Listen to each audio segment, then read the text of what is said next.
up, everybody? Team Macdon and Associates. Wanted to jump on here really quick and talk with you all. There's a lot going on right now. We are 7 days, 1 week away from not just my daughter's birthday on the 3rd of November, but also the election. It's going to be, I don't know, it's going to be a crazy year, a crazy everything. It seems like this entire year, all of 2024, has been absolutely insane. As a real estate agent and anybody out there who's involved in any way, shape, form, or fashion with the real estate market, we've seen record highs when it comes to interest rates. We've seen record lows when it comes to the number of homes on the market. We've seen, you just go down the list. It's been absolutely crazy what it is that we've seen in the market over the course of 2024. And it makes me very, very excited for 2025 and what's going to happen in 2025 today. It's Tuesday, October 29th, coming up on Halloween here at the end of the week. And I can tell you, I am very excited for 2025. And today, we're going to be doing our 2024 business planning for what it is that is going to be happening going into 2025 and what our goals are and what it is that we'd like to accomplish in 2025. And if you're a real estate agent or a business owner, I highly suggest you do this every single year. Actually, we do it once a quarter. We sit down and we go through our business plan for the next quarter. And this year in particular, we're focused on not just quarterly stuff, but the entire year of 2025, which we do once a year at the end of the year going into the next year. So very excited to work on this today and get going on this. I'm in my office today, and the reason for that is I was having some issues with our podcast studio, trying to get cameras hooked up and things rolling and things working. And I thought, you know what, I want to jump on here and I want to share with you guys some stuff. And the best way for me to do that is just to film it, get it out there, get in front of you guys, and kind of go from there. But right now, we're experiencing some pretty crazy things. I want to talk to the buyers out there and the sellers out there. If you are somebody right now who is a seller in today's market, you've probably seen a pretty significant drop off in the amount of people that are walking through your house, that are actually physically coming and going through your home. And I think that this 100% has to do with the election that is in a week. We've seen it over the course of the last probably 3 weeks leading up to the election, and I think it has everything to do with the election.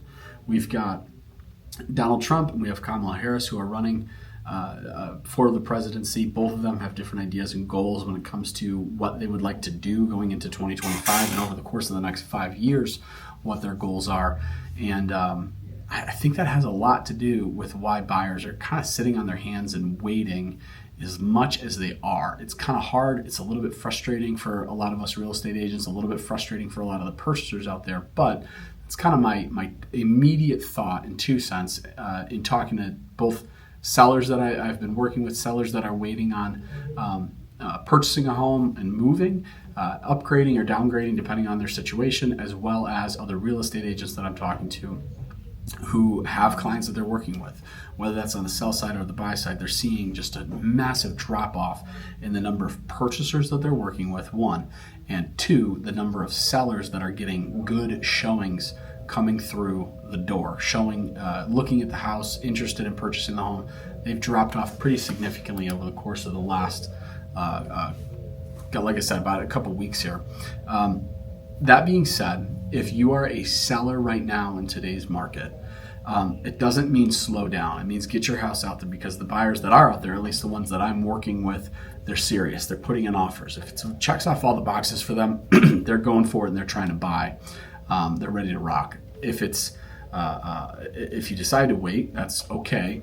I would, the first week of November, maybe that second week of November, be putting your house back up, getting it on the market, getting things going, strictly because I think that we're going to see this massive influx, regardless of who it is that ends up getting into the presidency, this massive influx of purchasers who go, oh, finally, I've been waiting for this moment. Here I go, ready to rock, ready to move, ready to make things happen.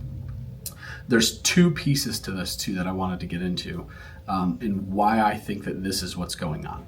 First of all, on one side, you have Kamala Harris, who is very focused when it comes to the first-time home buyer and the people out there who maybe have a really, really great credit score, great debt to income ratio, great ability to pay monthly. However, they're not super heavy when it comes to cash. That is where she's really lifting up, and a lot of her campaign when it comes to the housing market here in the United States has a lot to do with. What she's offering is a $25,000 credit towards purchasers to go towards their closing costs. Now, it hasn't really been fully laid out yet what that means and what that entails, whether that's a free money, quote unquote, that people get going towards their down payment, or if that means an additional lien like we've seen in the past on the house that they're purchasing that they then have to pay off. We don't really know yet. We're waiting on that. But whenever it is that people hear free money or the opportunity to get free money, that's what they think of, and that's where they go, is they really want to lean on that. So that's the Kamala Harris side of things, is people I think are waiting, sitting on their hands and going, I'm not super cash heavy. I want to be able to buy, but I'm not going to be able to do that unless I have the funds. And so I'm voting for Kamala as a means of being able to really increase what it is that I'm able to get towards my down payment, putting me in a house and being able to purchase. It makes sense for the average purchaser out there that's a first-time buyer. On the contrary, on the Trump side of things, I don't think that I'd be saying anything crazy to say that in the course of the last 4 years under President Biden and Kamala Harris, we've seen a pretty drastic increase when it comes to your day-to-day cost of being able to just live, do business, raise your family, feed your family, all of those things. Everything has drastically increased with that. And with that means I have more money going out than I did in times past. And I just want to have the funds now to be able to add to what my mortgage payment is. So I need to just sit here. I need to wait. I need to not do anything. The interest rates are too high. I can't do it. I'm going to stop. I'm just going to wait. During the time that Donald Trump was was our president, back from 2016 all the way up until 2020, we saw record lows when it comes to interest rates. And when I say record, and the reason why I said this 3 times is because the average real estate, or the average interest rate that we would see a lot of purchasers have would be 4.5%, maybe 5%. We saw rates all the way down in the 2.5s, even lower than that if it was like a 10-year or 15-year mortgage. For 30-year mortgages, though, we saw 2.5 interest rates that a lot of purchasers capitalized on. A lot of people who owned homes capitalized on by refinancing, and they have an incredibly low payment. I mean, it's just the cost of being able to accrue money to be able to buy a house was very, very low, and they leaned on that, and they have a super low interest rate. It's no denying the fact that as a country, I believe, this is my personal opinion, during the time when Trump was the president, we didn't have high rates. We didn't have incredibly high cost of living, incredibly high inflation, all of those things. We didn't have that. And I think a lot of purchasers who are in the market right now are leaning more on that and going, if things go back to the way that they were, which a lot of people believe that, then I'm going to be able to afford the house because I'm not going to have to go spend $400 on groceries when I used to spend $200. I'm going to have the funds to be able to buy a house. I'm not going to be spending $100 at the gas pump. I'm going to be spending $75 or $70. I'm going to have that extra money to be able to dedicate to my house. That's kind of the 2 camps of people, and because of that, 2 things are happening. One, there's still not a lot of houses that are coming on the market. Sellers are sitting on their hands and waiting, and the ones that are on the market are not seeing the traffic that they saw 3 months ago or 2 months ago, or heck, even a month ago. They're not seeing that. It's a lot less purchasers walking through, a lot less buyers who are interested in doing something even more immediate and quick. And I think that that's really making people hesitant to do anything. On the flip side, as a buyer right now in today's market, here's what I truthfully believe. We are at all-time high interest rates that we've seen in the last probably 20 years, 15, 20 years. I don't see them getting worse if Trump ends up coming in. I see them actually getting a lot better. If Kamala gets in, I just don't know. Historically speaking, just based off of the last 4 years, you go back to the time when Obama was president, we saw an increase in interest rates. I can expect that to probably happen because it's just historically what we've seen when a Democrat gets into office is an increase in what the interest rates are doing. that being said, I think a lot of people are, like I said, they're waiting and they're sitting on their hands, which for you as a buyer now, it might be a really, really good opportunity because you're working with far less buyers in the market. You're competing with far less purchasers in the market. It's just a matter of finding the right home. And if we can find the right home for you and you can get the interest rate, maybe the payment is a little bit hard over the course of a year or 2 years, maybe even 3 years, you know going into the future that you're going to be able to refinance and bring that rate down, put yourself in a position where you don't have an additional debt on the house, you don't have an additional lien on the house, and be in a spot where you can buy and be more comfortable knowing that you'll be even more comfortable in the future. All the while, the cost of your home at that point will be going up pretty well. We see a 5% increase year over year on average for homes here in the state of Michigan, here in Metro Detroit. And so I just think that that's the main reason why people are kind of sitting on their hands and waiting is revolving around that. And just to give you a quick idea, at any given moment throughout the course of 2024, we had anywhere between 5 and 7 purchasers that we were working with and showing houses to. 5 and 7 buyers who are active, looking at homes, going out, putting offers, maybe getting them accepted, maybe putting offers on multiple homes before getting their offer accepted, but 5 to 7 buyers that we were working with.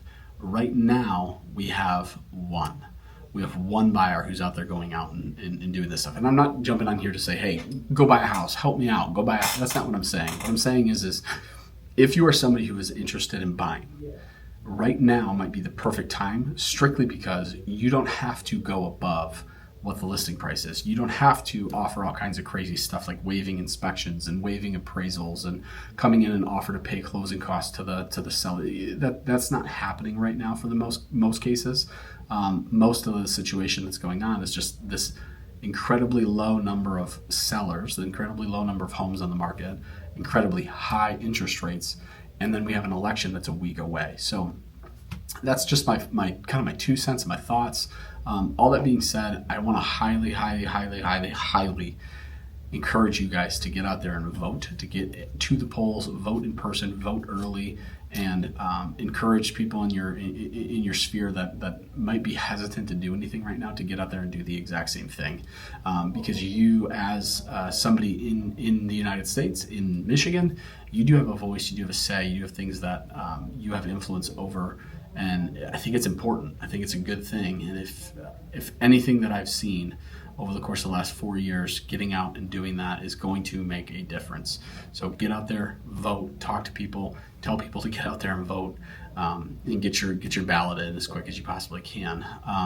All that being said, if you have questions revolving around this, revolving around how politics are affecting the real estate market here in Michigan, reach out to us over here at Macdon Associates. I'd be happy to answer any questions that you guys have, as well as point you in a direction as to what you might need to do to prepare you and get you ready in order to buy in the future if that's what you choose to do. So reach out to us here. Happy to help you. Besides that, you guys have a blessed day. We'll see you.